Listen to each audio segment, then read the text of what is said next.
I picked up this dresser from a classified ad. It was 50 bucks. It's got a cool mid-century modern style with the legs and the brass looking hardware.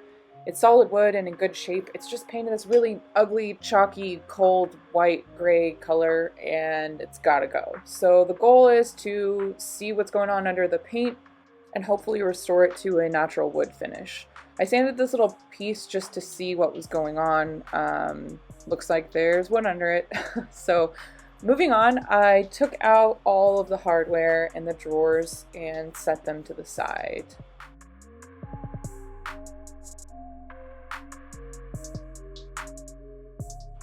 I wasn't sure if my strategy was going to be just sanding it or using a paint stripper, so I tested out some areas and sanded.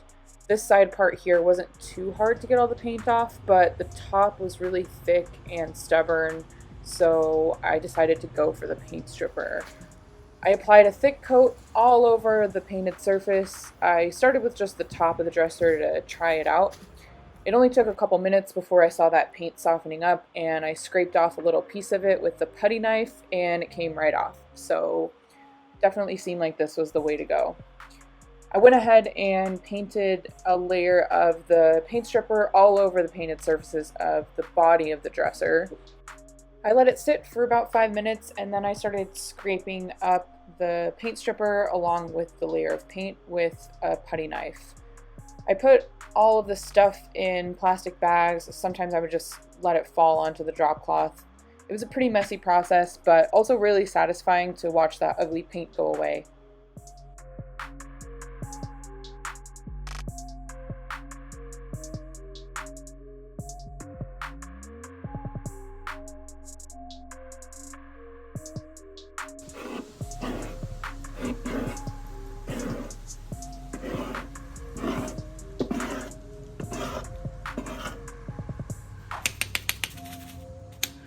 There were a few spots where the paint was a little bit more stubborn and I had to do 2 processes of using the paint stripper and then the putty knife to scrape off the paint. Also with the legs, they were a little bit more challenging because of their round shape. So what I should have done is used steel wool instead of the putty knife, but either way it worked out fine. The paint stripper and the putty knife did a great job of removing the paint, but there was still a lot of residue left over from the paint stripper and just little bits of paint. So I'm using this product called Mineral Spirits to clean it all up. I'm using this with steel wool first and then going over it, wiping down with a microfiber cloth to remove all of that gunk.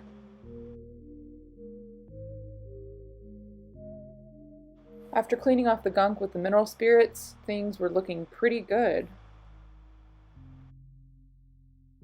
So I grabbed the drawers so I could repeat the process on their faces, applying the stripper, letting it sit, and then scraping it off. With everything being flat surfaces, it was a fairly easy job. But I will say that if I were doing this over again, I would probably use a plastic putty knife instead of a metal one like this one, because I'm pretty sure I probably scratched and nicked the wood just a little bit, but overall it was okay.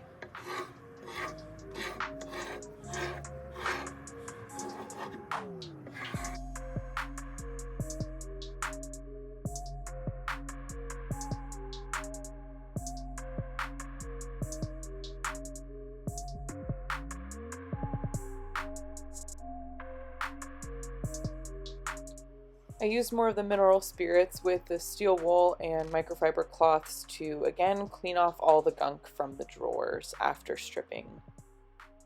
So this is everything with all the paint removed.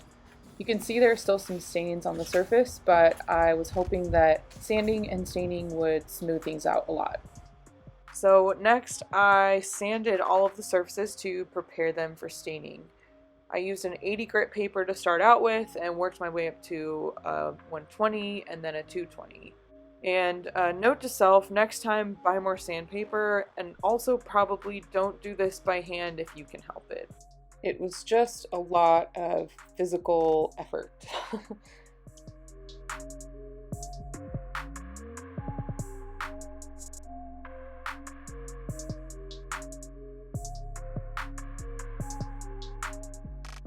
I threw away the old drop cloth with all the gunk on it and put down a new one for the staining process.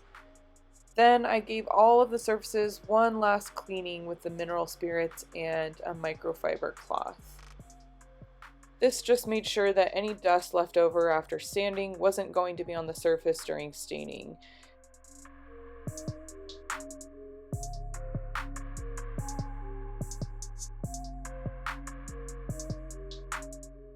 I was going to start with a pre-stained wood conditioner before applying the stain, and then the plan was to finish with this spray-on polyurethane top coat.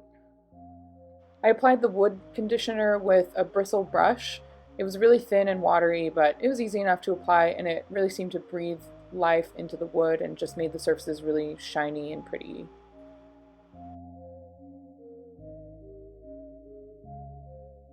I let the conditioner sit for about 5 to 10 minutes, and then I wiped off the excess with a cloth. Finally, it's time to stain. The color I chose was called Red Chestnut. I wanted to deepen the warm color of the wood just a little bit and even out imperfections without going too dark. I put it on with a stain applicator pad, basically a sponge covered with cloth. I only used one coat, applying it and letting it sit for about 10 minutes before wiping off the excess with a clean cloth. At this point, I just had to let everything dry out completely before applying the polyurethane top coat. Honestly, it was a lot of work to get to this point. It took me almost the entire day, but it looked exactly how I was picturing it, and I just can't believe how much better it looks. The next day after the stain was all dry, I started applying my polyurethane coat, and the first time I was using this semi-gloss spray product, but I was pretty frustrated with the application. It didn't spray evenly, even though I shook it and used it according to package directions. I just wasn't happy with the finish. So luckily I had on hand this extra can of a different kind of polyurethane top coat. This one was a clear satin, and I was going to apply this with a bristle brush to see if I could get a finish that I liked better. And once that went on, I was a lot happier with it. I did apply it directly on top of the relatively fresh spray polyurethane coat, which I'm not sure if this is the correct right way to do it, but I figured I would just give it a try and cross my fingers and hope for the best.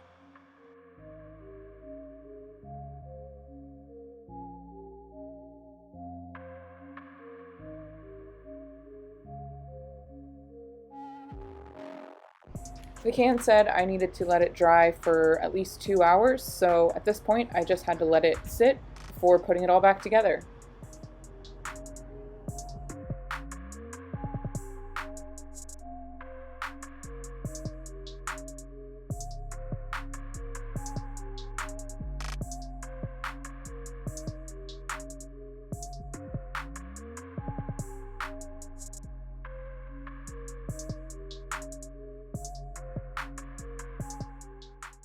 And here is the finished result after everything's dried and put back together.